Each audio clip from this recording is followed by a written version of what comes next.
Segundo de Timoteo capítulo 2, capítulo 1.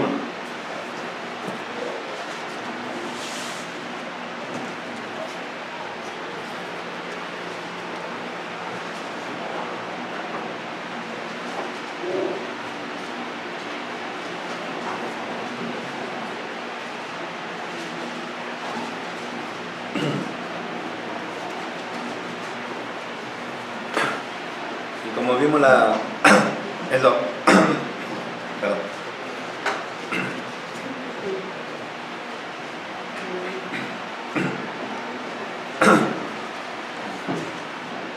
Como vimos el domingo pasado, vimos el trasfondo, sería el trasfondo histórico, vimos el tema, vimos de qué básicamente a grandes rasgos, de qué se trata esta epístola, que es una exhortación de Pablo a Timoteo, que es la última carta que escribió él, ya antes de su muerte. Eso es lo que se entiende. Esta fue la última carta y se ve en su contenido. Dice que el tiempo de mi partida está cercano, dice él. Entonces él ya presentía, él ya veía que se avecinaba, ¿qué cosa? Su muerte, se venía su muerte. Entonces él escribe a Timoteo esta epístola, esta carta desde la cárcel. Entonces él le da estas últimas exhortaciones, ánimo, también en cierta manera correcciones que él ve, o observaciones a Timoteo, para que también haga la obra con esfuerzo, con ánimo, y no se desanime a pesar de lo que podría estar pasando a su alrededor y a pesar de su debilidad personal. Así que vamos a leer y vamos a ir en oración.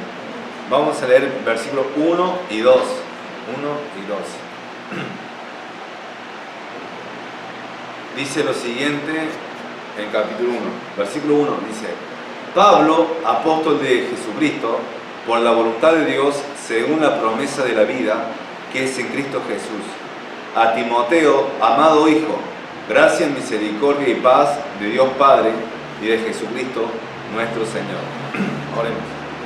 Señor, gracias por este tiempo, gracias Dios por poder abrir tu palabra. Gracias, Señor, por estar acá enfrente y compartiendo tiempo con mis hermanos. Señor, todo es por gracia y por misericordia tuya, por tu amor infinito, Señor. Te ruego y te pido, Señor, que tú estés obrando en cada una de las personas que están aquí sentadas, para que el mensaje les pueda llegar y que no haya apatía, que no haya indiferencia, que no haya frialdad, Señor, hacia las cosas tuyas, hacia las cosas santas, y que el mensaje también ayudes a que pueda tener claridad y pueda ser conciso en el mensaje del día de hoy, que pueda ser práctico también, Padre Santo. Te pido, Señor, por esto, y te ruego que tú sigas obrando y bendiciendo la iglesia Vida Bautista Vida Abundante, Señor. Te lo pido y te agradezco todo esto, y te pido también, Señor, por aquellos que no pudieron venir, que están mal de salud o que les sucedió de repente algo, que tú también estés con ellos, Padre Santo, guardándole y cuidándole. Te lo pido y te agradezco todo esto en nombre del Señor Jesucristo. Amén. Esto es un saludo formal, es un saludo también normal, porque Pablo y todas las cartas se acostumbran a dar un saludo y una despedida, saludo de inicio y saludo de cierre. Entonces esto es un saludo formal y también normal. Pero vamos a ver lo puse así, el tema es que lo que realmente necesita poseer un pastor o un siervo de Dios, lo que realmente necesita poseer o tener un pastor o un siervo de Dios. Estoy hablando del pastor porque esta carta está escrita ¿a quién? A un pastor, a Timoteo, era el pastor de la iglesia de Éfeso. Pero también siervo de Dios, ¿por qué? Porque todos somos siervos de Jesucristo. Si vos recibiste a Cristo como tu Señor y Salvador, si vos sos un hijo de Dios, en ese mismo momento pasás a ser un siervo de Jesús, un siervo de Dios. Ya no esclavo del pecado, sino ahora un esclavo de Jesucristo, un esclavo de la justicia. Y parece ser fuerte o chocante, pero ese es lo que dice la Biblia, ese es el cuadro. Porque ¿quién es Señor? Sobre todo Dios, Jesús, Él es Señor. No se lo nota muy convencido, pero Él es el Señor. Jesús es el Señor. Y Él es el que está sobre el trono. Entonces Él es soberano y todo lo demás somos siervos, súbditos. Y pareciera también chocante para la cultura de hoy, porque hoy el hombre se quiere poner en una posición alta, por encima hasta de Dios. O a Dios lo saca de lado, lo deja de lado y se pone amo y Señor de su propia vida. Pero no debe ser así. El único que es Señor es Jesús. Y una persona que acepta a Jesús pasa a ser un hijo de Dios, pero también pasa a ser, dentro de muchas cosas, siervo de Dios. Y ahora vamos a ver lo que realmente necesita poseer un pastor, un siervo de Dios, de estas afirmaciones, de estas declaraciones de Pablo en su saludo, Vamos a ver condiciones. 3 condiciones indispensables que necesita un pastor o un siervo de Dios. 3 condiciones indispensables. ¿Qué es indispensable? Indispensable es algo con la cual, si no está eso, no se puede hacer. O sea, no puede existir algo o alguien. Es algo indispensable, algo que no puede faltar, algo como dice el sine qua non, sin la cual no, o sea, sin la cual, no sé, un material o una persona o lo que sea, un objeto que permite la existencia o da lugar a otra cosa o a otra persona o a una posición, lo que sea. Entonces, 3 condiciones indispensables que necesita un pastor. Y vamos a verlo de este saludo. Y lo primero, vamos a ver que necesita de la pertenencia de la familia de Dios. Necesita pertenecer a la familia de Dios. Esa es la primera. En versículo 2 dice, a Timoteo, amado hijo. Este Pablo escribiendo a Timoteo. A Timoteo, ¿cómo lo escribe a Timoteo? Amado hijo. Se ve su afecto y también se ve como que hay una relación de padre e hijo. Y ahora nos tenemos que preguntar, ¿acaso Timoteo era su hijo biológico? ¿Pablo era el padre biológico de Timoteo? ¿Es eso lo que está diciendo aquí el apóstol? No, no es eso lo que está diciendo. Él lo decía por 2 razones. Una, porque él tenía afecto, y la segunda es la que vamos a leer ahora. En 1 Timoteo capítulo 1, versículo 2. 1 Timoteo capítulo 1, versículo 2, también en su saludo al principio de la epístola, escribe lo siguiente. Dice esto, en versículo 2 del capítulo 1 de 1 Timoteo. A Timoteo, verdadero hijo en la fe, gracia y misericordia y paz de Dios nuestro Padre y de Cristo Jesús nuestro Señor. Pero dice a Timoteo, ¿qué dice? Verdadero hijo en la fe. Entonces, y también en 1 Corintios 4:17, si lo quieren anotar, no lo vamos a leer, pero 1 Corintios 4:17 y otros versículos citan que Pablo le dice a Timoteo, sos mi hijo, pero ¿cómo dice en 1 Timoteo capítulo 1, versículo 2? Hijo en la fe. Entonces está hablando en sentido figurado, está hablando en sentido simbólico. Lo dice primero porque por afecto, hijo, oh, ¿cómo estás, hijo? Pero también lo decía por sentido porque él era fruto directo de su ministerio. Cuando Pablo iba a un lugar, él predicaba, anunciaba el evangelio. ¿Y qué pasa cuando una persona escucha el evangelio? Pasan 2 cosas, o lo recibe o lo rechaza. Esas 2 cosas pasan. Y la mayoría de las veces, la mayoría de las ocasiones, pasa lo segundo, lo rechazan. Entonces, pero cuando una persona lo recibe, se convierte de las tinieblas hacia la luz y pasa a ser hijo de Satanás a ser un hijo de Dios. Entonces Pablo cuando predicaba en Listra, predicaba en Derbe, predicaba en esa zona donde Timoteo estaba, y él escuchó el mensaje y se convirtió al Señor. Entonces era fruto directo del ministerio de ¿quién? Del ministerio de predicación de ¿quién? Del apóstol Pablo. Por esa razón él lo llama hijo también, hijo en la fe. No era su padre biológico, era un hijo espiritual. Ahora bien, si era un hijo espiritual, Pablo no llamaba a todo de esa manera, hijo. Habían personas que no eran su hijo. Eran personas que, o sea, lo que quiero decir es que Pablo cuando llamaba a alguien hijo, era porque realmente se había convertido al Señor. Eso es lo que quiero decir. Que realmente pasó de las tinieblas hacia la luz. Y pasó de ser la familia de Satanás a la familia de Dios. Y Timoteo era un hijo de Dios. Era un hijo de Dios. Ahora debemos, si alguien quiere servir a Dios, y si alguien quiere seguir a Dios en cuanto al llamado pastoral, primero tiene que hacer lo primero, que es recibir a Cristo, es ser cristiano. Porque ¿cómo puedes servir a un Señor? ¿Cómo puedes servir a Dios sin ser un hijo de Dios? ¿Cómo puede decir, como dijo Jesús, me llaman Señor, Señor, pero no hacen lo que yo digo? O sea, realmente no es tu Señor, porque realmente tu corazón no se ha convertido. Entonces, lo primero y lo principal es lo básico, que es el Evangelio. Aceptar el Evangelio, creer en el Evangelio de Jesucristo. Miren, hay muchas iglesias ahora en este mismo momento, donde hay personas que están sirviendo en la iglesia, entre comillas la iglesia, pero vamos a decirla de manera, vamos a decir la iglesia, ¿no?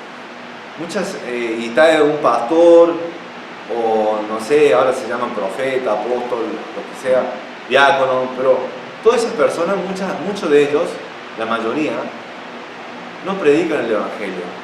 Y si no predican el Evangelio, que es algo básico, algo esencial, muchos de ellos no son convertidos. Y están allí trabajando, haciendo cosas, porque para levantar una estructura hay que trabajar, alguien tiene que hacerlo.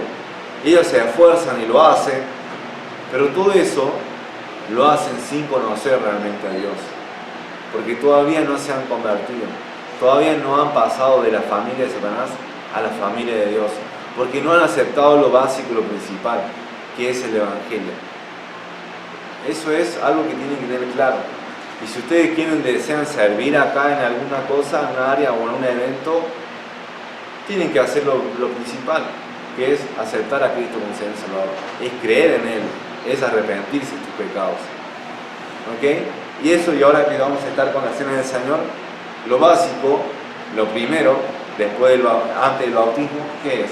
Creer en Jesús, porque puede estar participando en la cena del Señor y está participando de manera que no es debida, que no es lo que Dios manda, y puedes estar haciéndolo aún sin reconocer a Cristo como Señor y Salvador.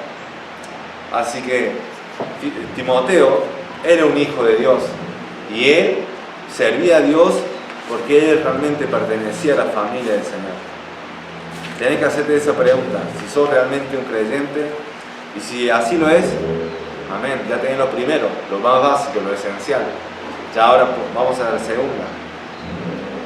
Dice el versículo 1, Pablo, apóstol de Jesucristo, por la voluntad de Dios según la promesa de la vida que es en Cristo Jesús. Y el segundo es, la segunda condición es la seguridad de la voluntad de Dios.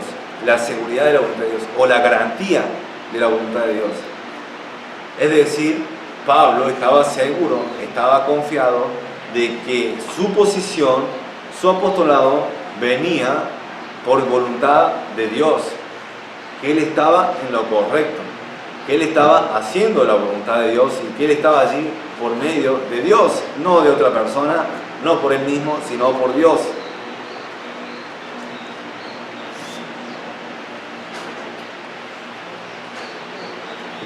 Recuerden, apóstol son personas que eran en el Nuevo Testamento al inicio, cuando se empezaba a formar la iglesia. Ellos pusieron el fundamento de la iglesia. Eso es lo que dice Efesios capítulo 2. Pusieron el fundamento y recibieron dones para hacer señales y milagros. Y ellos traían profecía, traían revelación por parte del Señor de manera directa y guiada por el Espíritu Santo. Entonces, lo que quiero decir es que ya se acabó eso cuando terminó la revelación de Dios, se completó, el último que se crió fue Apocalipsis, y la iglesia fue fundada, ya se puso el fundamento, entonces ya no hubo necesidad de apóstoles, ya no hay una sucesión apostólica, ya se acabaron los apóstoles. Entonces si alguien, y aparte lo que dice Hechos capítulo 2, dice que uno de los requisitos es haber pasado tiempo con Jesús de manera física y haber visto a Jesús, ¿qué? Jesús resucitado. Jesús resucitado. Y en el día de hoy nadie ha visto a Jesús resucitado. Si alguien que existe en el día de hoy tendría que tener más o menos casi 2000 años para poder ser un apóstol. Pero ya todos fallecieron, todos murieron y no hay una sucesión apostólica. Entonces, Pablo era apóstol. Y el primer aspecto que quiero decir es que era apóstol según la promesa de la vida que es en Cristo Jesús. Según la promesa de la vida que es en Cristo Jesús. Era apóstol y lo que quiero decir es que iba en consonancia con la vida que Dios ha prometido a todos los que creen en Jesús. Porque leemos esto, Pablo, apóstol de Jesucristo por la voluntad de Dios. Ahí ok, de manera clara. Pero dice, según la promesa de la vida que es en Cristo Jesús. ¿Qué está queriendo decir ahí Pablo? Está queriendo decir que el llamado que Pablo recibió, que la posición que tenía Pablo, que era apóstol, iba en consonancia con la promesa que que Jesús promete a todos los que creen en Él. Iba en consonancia con eso, tenía relación, tenía un vínculo. Y ustedes se preguntarán, ¿de qué manera se relacionaba el hecho de la vida eterna o la vida que Dios ha prometido a todos los que creen en Él con el llamado apostólico de Pablo? ¿Cómo se relacionaba? Se relacionaba de la siguiente manera, que Pablo abrió el camino de salvación a los gentiles. Pablo abrió el camino de salvación a los gentiles. Él fue predicador de los gentiles. Hechos capítulo 9, versículo... Vamos a leer Hechos capítulo 26. Pero también... Hechos capítulo 9 fue la conversión de Pablo. Hechos capítulo 22 fue el testimonio también de Pablo, el primer testimonio acerca de su conversión. Pero vamos a leer Hechos capítulo 26, que es otro testimonio de Pablo acerca también de su salvación. Hechos capítulo 26, versículo 15 al 20. Versículo 15 al 20. Y vamos a ver cómo se relacionaba el llamado de Pablo, el don apostólico de Pablo, con la promesa que Dios ha prometido a todos los que creen en Él, que es la vida eterna. Hechos capítulo 26, versículo 15 al 20. Dice lo siguiente. Yo entonces dije, ¿quién eres, Señor? Y el Señor dijo, yo soy Jesús, a quien tú persigues. Eso es en el camino a Damasco, cuando Jesús se le presentó. Versículo 16. Pero levántate y ponte sobre tus pies, porque para esto he aparecido a ti, para ponerte por ministro y testigo de las cosas que has visto, y de aquellas en que me apareceré a ti, librándote de tu pueblo y de los gentiles, a quienes ahora te envío. ¿A quiénes iban a ser enviado Pablo? A los gentiles. A su pueblo también, pero más que nada a los gentiles. Versículo 18. Da el fin, da el propósito. Versículo 18. Para que abran sus ojos, para que se conviertan de las tinieblas a la luz y de la potestad de Satanás a Dios, para que reciban por la fe que es en mí, es decir, Jesús, perdón de pecados y herencia entre los santificados. Y bueno, después continúa, pero la cuestión es, versículo 20 dice, sino que anuncié primeramente a los que están en Damasco y Jerusalén, y por toda la tierra y de Judea, y a los gentiles, que se arrepintiesen y se convirtiesen a Dios, haciendo obras dignas de arrepentimiento. Pablo fue puesto apóstol ahí, no por tener una posición solamente de autoridad, sino fue puesto allí para predicar, para ser maestro, predicador de los gentiles. Y por medio de él trajo ¿qué cosa a los gentiles? Trajo salvación, porque eso es lo que trae el Evangelio, trae salvación. Los gentiles formaban parte del plan de Dios. Dice que a los suyos vino y los suyos le rechazaron. El pueblo de Israel lo rechazó en ese momento y también hubo luz para los gentiles, salvación. Y primero, y uno de los misioneros que estuvo parte en eso fue el apóstol Pablo. Él fue apóstol por medio de esa razón. y va a consonancia con la promesa de la vida que es en Cristo Jesús. Una persona, los gentiles tenían vida, podían tener vida por medio de la predicación del apóstol Pablo. Y ahora el segundo aspecto que debemos analizar en esto es que Pablo era apóstol por voluntad de Dios, o sea, por Dios mismo. Él era llamado y fue apartado por Dios, no por otra persona, no por él mismo, sino por Dios. Vamos a leer 1 Timoteo capítulo 1, versículo 1. 1 Timoteo capítulo 1, versículo 1. Nuevamente vamos a ver que acá dice algo similar. 1 Timoteo 1, versículo 1. Pablo, apóstol de Jesucristo, por mandato de Dios nuestro Salvador. ¿Qué dice ahí? ¿Por qué cosa? Por mandato. ¿De quién? De Dios nuestro Salvador. ¿Okay? ¿Fue Pablo el que dio la orden? No, fue Dios. Versículos 11 y 12. Dice Pablo hablando del Evangelio. Versículos 11 y 12 del mismo capítulo. Según el glorioso Evangelio del Dios bendito, que a mí me ha sido encomendado. Versículo 12. Doy gracias al que me fortaleció, a Cristo Jesús, nuestro Señor, que me tuvo por fiel poniéndome en el ministerio. ¿Quién lo puso en el ministerio, Pablo? Jesús. Dice, me tuvo por fiel poniéndome en el ministerio. Él no se colocó, él no se puso en el ministerio. Jesús lo colocó a él. Es como que lo tomó a él y lo puso en el ministerio, como si fuera un objeto. Dios lo había llamado. Dios lo llamó para ser apóstol. Voy a leer, hay varios versículos, pero voy a leer uno. Si quieren ir allí, amén, pero si no, escuchen. Dice Romanos 1, versículo 1. Pablo, siervo de Jesucristo, llamado a ser apóstol, apartado para el Evangelio de Dios. Dice, llamado a ser apóstol. ¿Quién lo llamó? Dios. Dios lo llamó. No solamente lo llamó, también lo escogió, lo apartó. Gálatas capítulo 1, versículo 11 al 17. Acá hay varios versículos. Voy a leer mejor. Versículo 15 al 17. Voy a leer. Dice lo siguiente en Gálatas capítulo 1, versículo 15 al 17.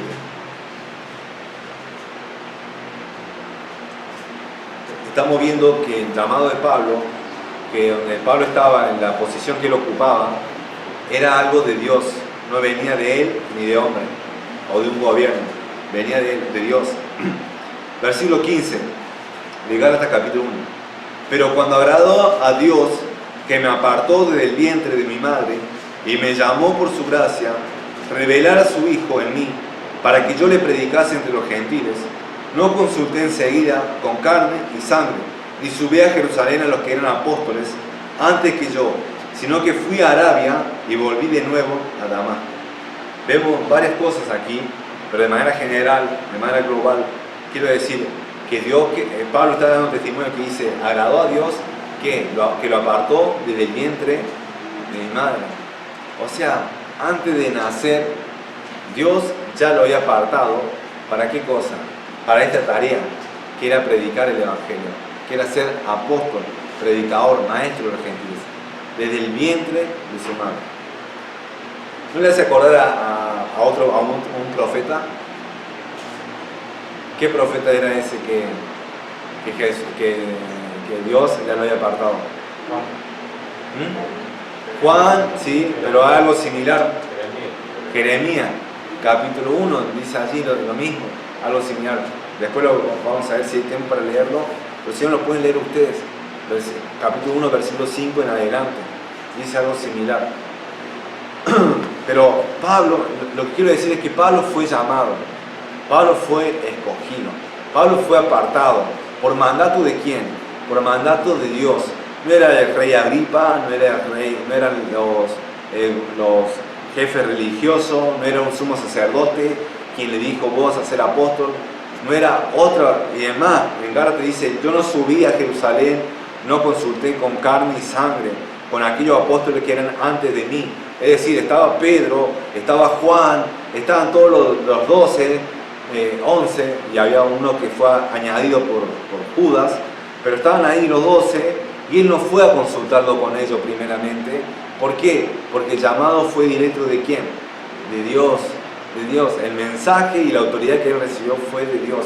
No lo garantizaba Pablo, no lo garantizaba Pedro, ni Juan, ni otros, sino Dios mismo. Y él tenía esa seguridad y esa confianza que venía de Dios.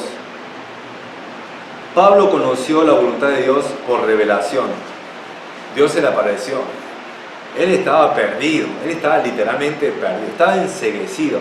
Él pensaba que servía a Dios, pero en realidad lo estaba, ¿qué cosa? Persiguiendo, porque estaba persiguiendo a la iglesia de Dios, y la iglesia es el cuerpo del Señor Jesucristo. Entonces se me estaba metiendo con Jesús mismo. Y Jesús se le reveló de manera directa, de manera extraordinaria. Hoy sabemos que, es decir, lo que quiero decir es que Pablo conoció la voluntad de Dios por revelación. Nosotros tenemos revelación de Dios. Una pregunta puede ser que puede tener muchas respuestas, pero ¿tenemos la revelación de Dios nosotros? ¿Tenemos revelación de Dios? Sí. ¿Cómo es la revelación de Dios? ¿Cuál es la revelación de Dios? Amén. La Biblia. Si tenés la Biblia, tenés la revelación de Dios. No necesitas sueño, no necesitas visión, no necesitas ser llevado en un éxtasis, llevado a, como ahora que hay muchos sueños, hay visión, hay declaración profética. No, vos necesitas la palabra de Dios. Vos querés profecía, mandá la palabra de Dios. Ahí vas a ver si realmente, si una persona está mal, está muerta en su delito y su pecado, la Biblia va a anunciar el futuro de esa persona. ¿Cuál es el futuro? Es estar en una condenación eterna. Si una persona ha estado con el Señor y ha confiado en Jesús como Señor y Salvador, ¿cuál es la profecía para esa persona? ¿Cuál es la declaración del futuro? ¿Cuál va a ser su futuro? Va a estar en presencia de Dios por toda la eternidad. Así que, ¿querés conocer la voluntad de Dios? ¿Querés conocer a Dios? Agarrar la Biblia. Ahí tenés la revelación de Dios. Y la pregunta es, que también debes hacerte, ¿conoces la voluntad de Dios? ¿Conocés la voluntad de Dios? Muchas veces nos preguntamos, o me acuerdo cuando empecé a seguir a Jesús en el 2012, y alguien preguntó de manera sincera, preguntó, ¿cómo es la voluntad de Dios? O sea, ¿cuál es la voluntad de Dios para mi vida? Preguntó. ¿Cuál es la voluntad de Dios para mi vida?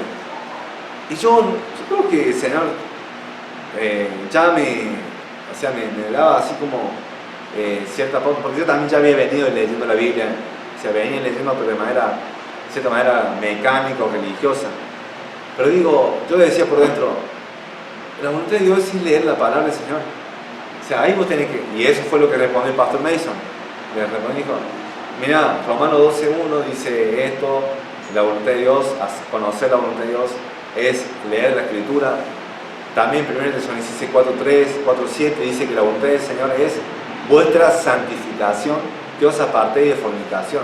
Entonces, vos tenés pautas, tenés mandatos, tenés direcciones, en las cuales si uno sigue, uno va a filtrar sus decisiones, sus pensamientos, para saber cuál es la voluntad de Dios.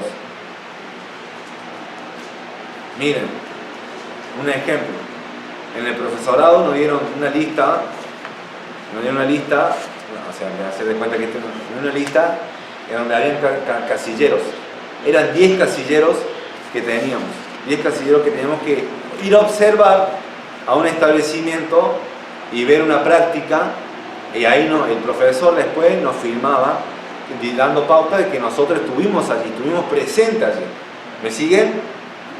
Entonces vos vas y observabas la clase que duraba 1 o 2 horas, y después al final de la clase venía el profesor y te la filmaba. ¿Saben lo que? Bueno, voy a contar 2 cosas de esa experiencia. ¿Saben lo que me hacía uno de los profesores? Yo no había observado 3 o 4 clases y agarré el sello y me hizo tac, tac, tac, tac. Me selló toda la cosa. O sea, yo podría haber hecho la firma, o sea, podría haber puesto, observé esta clase, la fecha tal, y ya tenía el sello, tenía la firma. O sea, que podía ahorrarme 1 o 2 horas, o incluso si queda lejos, pueden tomarte 3 horas de observaciones y estar haciendo otra cosa. Pero bueno, ahí entra. Esa era la voluntad de Dios. El profesor que dijo, vos tenés que observar 10 clases. Y eso sería saltar, eso sería deshonestidad. Bueno, la cuestión es que nos dieron fecha hasta el 10 de noviembre. Sí, hasta el 10 de noviembre, no, 2 o 3 de noviembre. Eso no es irrelevante, pero lo que quiero decir es que llegó la fecha y yo tenía 9 observaciones. Y no pude observar porque la décima, después fui a observar, después de la fecha no fui a observar, lo completé. Pero la cuestión es que envié las 9 observaciones. Yo lo observé, fui, me firmó, me selló, en serio. Pero mis compañeros que no confían en el Señor, que no creen a Dios y tienen su corazón corrompido, están muertos en sus delitos y pecados. Yo bajé y estaba en la puerta y ahí estaba otro profesor de, no lo voy a decir, no lo quiero, pero había otro profesor. ¿Y qué estaba haciendo? Estaban los chicos alrededor del profesor y el profesor estaba firmándole la planilla. ¿Saben? Se dan cuenta de lo que estoy diciendo, ¿no? Es decir, ellos ponían que estaban observando, pero en realidad no fueron a observar. El profesor le estaba firmando, no observaron ninguna clase. El profesor le firmó y ellos en realidad no observaron nada. Entonces lo que quiero decir, ¿eso es la voluntad de Dios para un cristiano? No es la voluntad de Dios para un cristiano. Había otro profesor, había un chico que decía que que faltó una clase porque estaba cansado. Bueno, faltó una clase porque estaba cansado y esa clase era la prueba, la evaluación. ¿Qué dijo él? Él dijo, Luciano, vos sos Luciano, te tengo que contar algo. Y algo oscuro me dice, porque él dice que es oscuro, él siempre me bromea porque yo soy la luz para él y él es la oscuridad.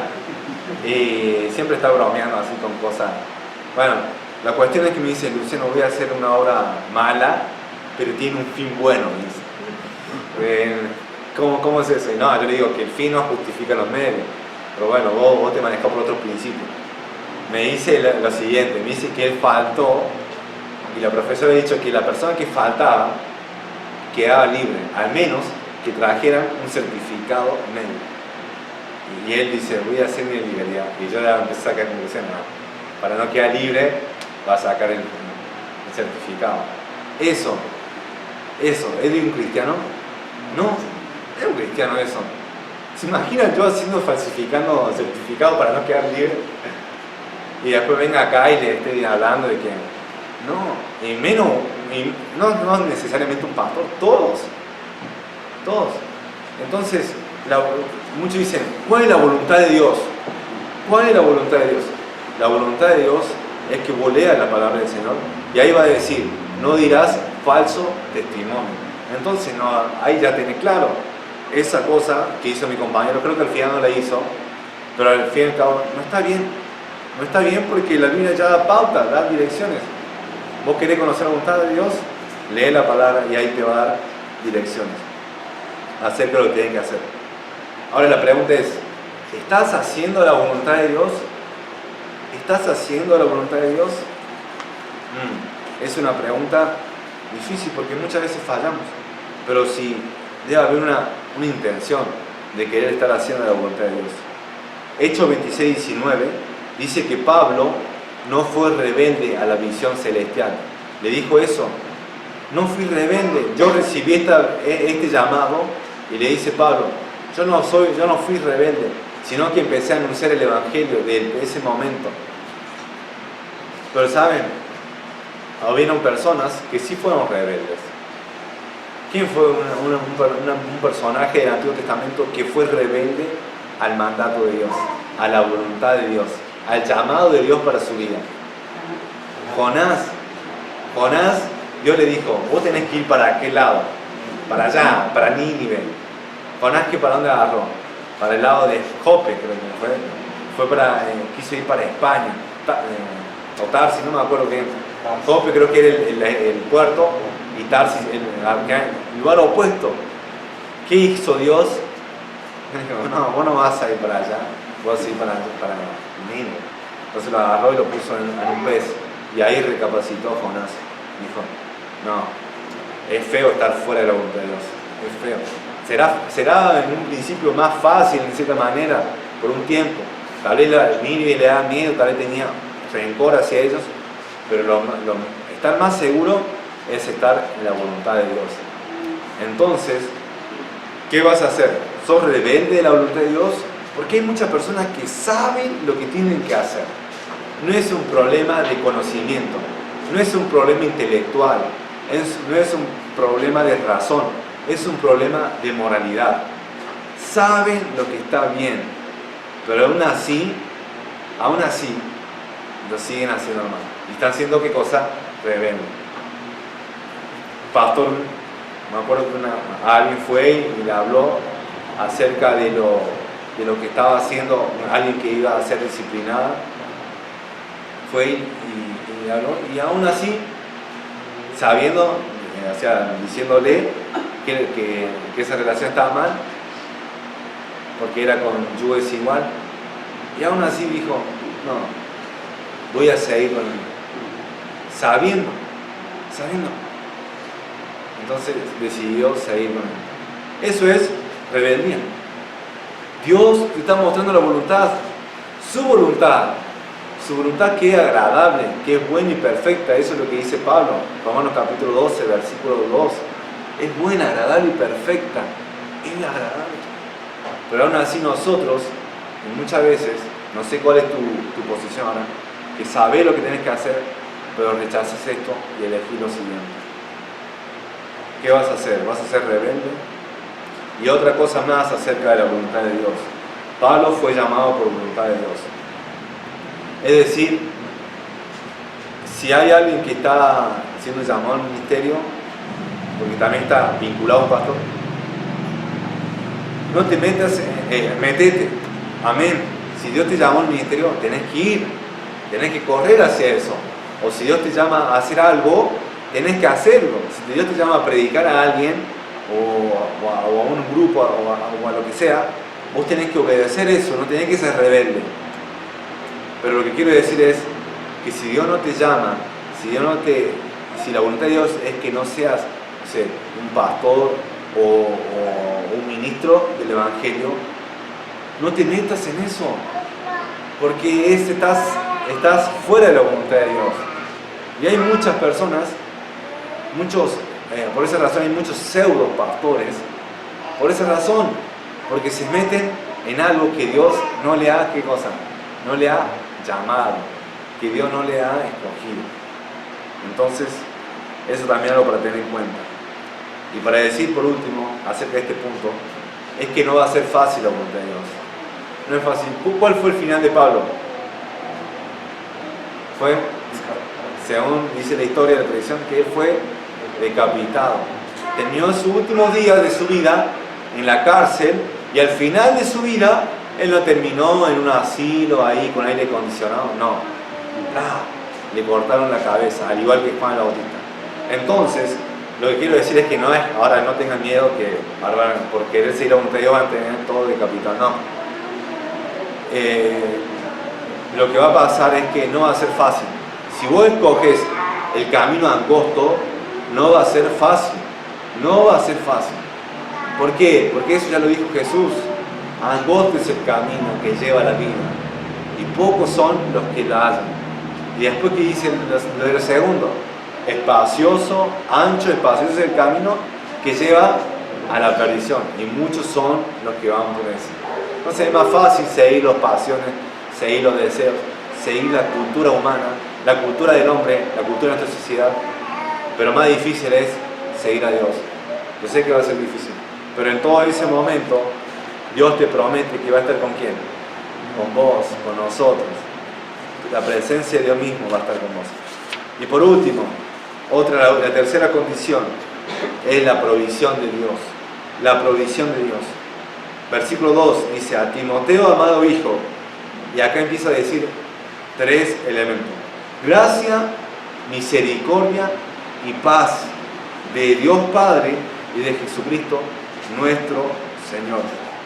Gracia, misericordia y paz de Dios Padre y de Jesucristo nuestro Señor. Él empieza a nombrar gracia y paz. Al fin, entre medio de esos dos está misericordia. Pero gracia es una cuota de beneficio por parte del Señor. Es una cuota de poder que el Señor te da, que el Señor le quería, le dotó a Pablo para poder hacer la obra del ministerio, para poder cumplir con aquello que Dios le había llamado. La gracia. La paz es la tranquilidad por parte del Señor. Esa paz que sobrepasa todo entendimiento para poder hacer la obra de Dios. Y eso es lo que le estaba diciendo Pablo a Timoteo. Estaba diciendo gracia y paz.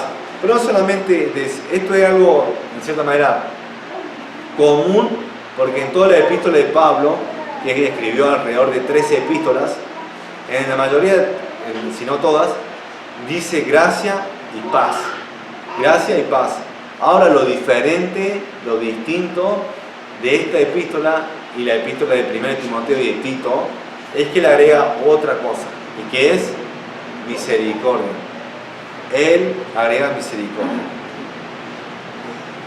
Gracia, misericordia y paz.